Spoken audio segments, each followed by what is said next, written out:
O áudio que vocês vão ouvir agora é parte do podcast Xadrez Herbal. Caso vocês queiram ouvir mais sobre esse assunto e outros temas de política internacional, é só ir em xadrezverbal.com.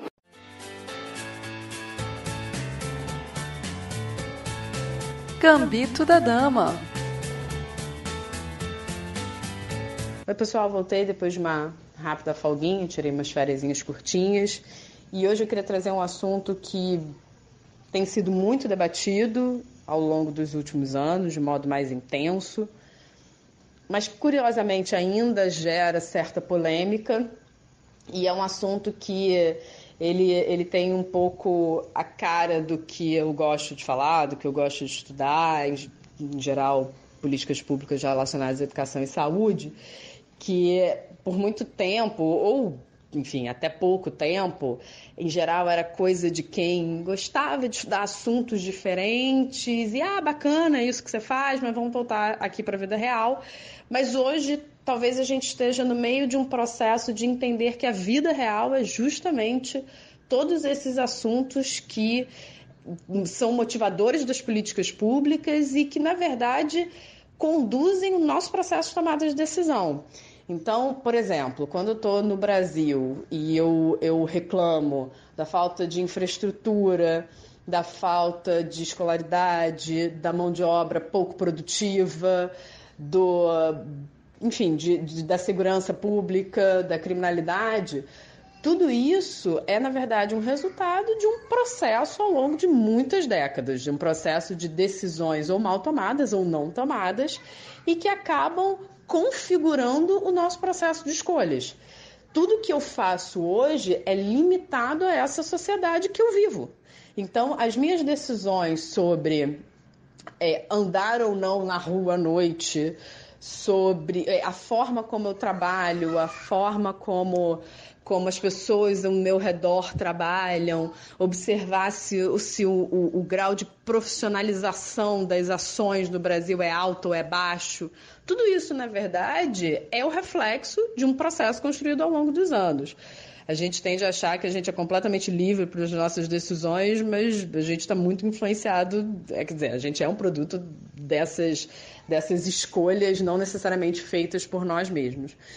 E, enfim, como sempre, né, uma introdução longuíssima para falar que o que eu vou falar sobre o meio ambiente, que tem a mesma lógica. Ele é um resultado de um processo ao longo, na verdade, não de muitas décadas, ao longo de toda a nossa existência. E as decisões tomadas, mas em grande medida pós-revolução industrial e século XX, acabam dando o tom de um processo que resultam no que a gente está hoje.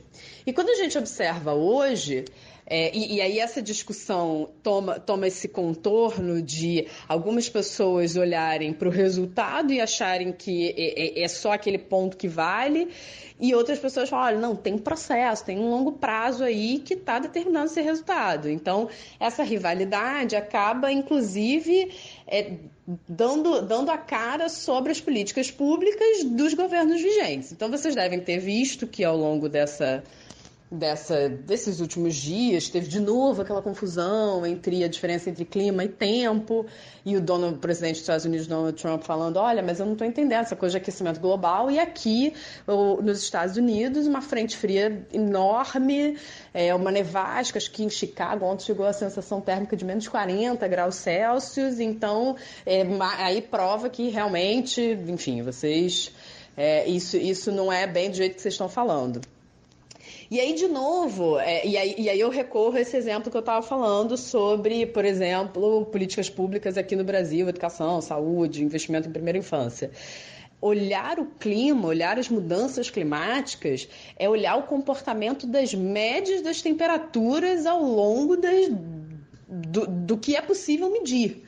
E observar essas médias, o comportamento dessas médias, é o que torna possível a elaboração de políticas públicas para prevenir, para combater os efeitos deletérios, eventualmente, das ações tomadas ao longo do tempo observado. Então, quando a gente fala de clima, a gente está falando dessa construção das médias. E quando a gente fala de tempo, a gente está olhando aqui aquele pedacinho que é um reflexo pontual. E que, ainda assim, ele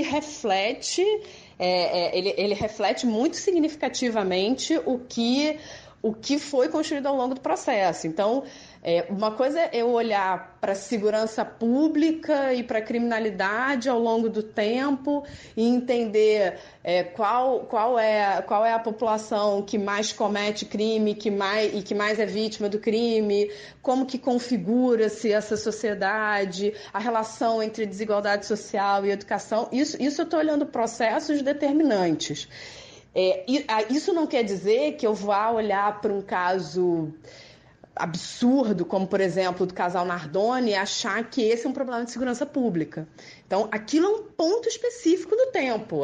Aquilo é um ponto que, inclusive, não tem nada a ver com esse processo, com essa distribuição de médias, que é, eventualmente, o que acontece com o clima.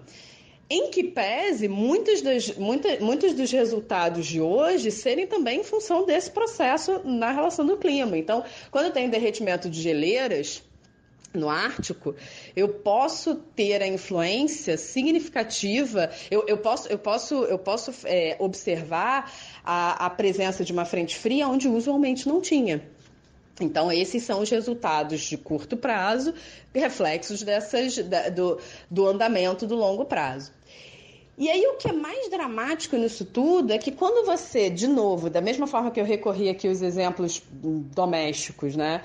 Quando a gente começa a observar essa investigação, os pesquisadores começam a tentar entender esse processo das mudanças e os seus efeitos para construir uma agenda propositiva, o que é observado é que, existe um factual aumento dos desastres naturais. Então, uma publicação feita na revista Lancet, salvo engano, no estudo e pontualmente para Bangladesh, mas observou que aumentou do ano 2000 ao ano de 2016 em 46% a ocorrência de desastres naturais. E que a ocorrência desses desastres naturais e o impacto que isso vai ter na sociedade é não linear. Ou seja, o efeito observado em países desenvolvidos e em países mais pobres é diferente. E, obviamente, como vocês já devem estar esperando, é mais dramático para as populações mais pobres. Então, quando você olha, por exemplo, nesse estudo, foi observado que o aumento de 1 grau Celsius na temperatura pode afetar a produção de arroz em 10%. E arroz é um cereal super consumido. Esse impacto ele é significativo, principalmente se você observa populações que vivem de agricultura de subsistência. Ou seja, você está limitando a capacidade de sobrevivência de uma parte da população. Quando você olha em termos macros, o cenário não é nada animador. Uma previsão feita pelo Banco Mundial estimou que o aumento de 2,5 graus Celsius na temperatura global tem um impacto de uma redução do crescimento em 15%, e se eu só vario 0,5%, ou seja, um aumento de 3%, de 3 graus Celsius na temperatura global, esse impacto vai para 25%. Então, você tem uma agenda muito significativa, uma agenda necessária, e essa agenda necessária, ela tem que ser construída, quer dizer, mas é desejável que ela seja construída como uma política de Estado, onde você observa essas relações e que isso independa das visões individuais, que a ciência sobreviva nesse aspecto, que a ciência seja quem determina, quem dá voz à elaboração dessas políticas públicas. Então, e aí como que você observa isso? Você observa isso em vários organismos multilaterais falando sobre isso, propondo essas agendas. Então, estudo do Banco Mundial. Na verdade, desculpa, não foi do Banco Mundial. O Banco Mundial que deu voz para esse estudo, mas esse estudo foi do impacto do crescimento econômico, foi elaborado pela Universidade de Stanford. a academia subsidiando os organismos multilaterais, a proposição de agendas, os compromissos. Então, a transmissão das metas de desenvolvimento do milênio para as metas de desenvolvimento sustentável e como que isso vai afetar a sociedade, como que isso afeta de modo desigual a sociedade, são fatores fundamentais para a gente elaborar essa política, essa agenda de política pública internacional. Eu comentei há um tempo atrás, né, de uma palestra que eu vi de mulheres no Níger que são mais afetadas quando você tem doenças transmissíveis, né? Porque elas tomam mais conta da família. Assim, se você coloca o desastre natural e a proliferação de doenças na população, que é bem fácil de observar essa relação, você vai ter aumentos de desigualdades significativas. E aí, fazendo essa análise circular para fechar um pouco como a coluna de hoje, a sociedade que eu vivo, ela é produto dessas escolhas. E essas escolhas, elas afetam, sim, o meu dia a dia e a minha própria capacidade de tomar decisões. Então, um mundo que eu vou acirrar essas desigualdades, colocando também esse elemento meio ambiente, é um mundo que não necessariamente é um mundo mais agradável de eu viver. Então, enfim, queria trazer um pouco esse assunto.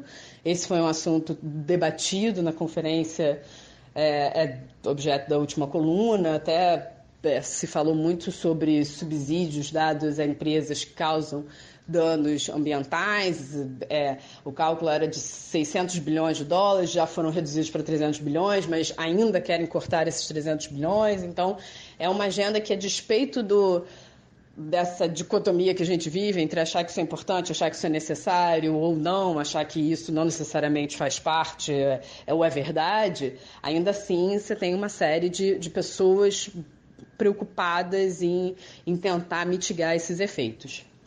Então, enfim, eu sou uma das pessoas que acho que isso deva ser uma construção de uma sociedade, que essa possa ser a nossa agenda de desenvolvimento para os últimos anos. Bom, pessoal, era isso que eu queria... Para os últimos anos, não, para os próximos anos.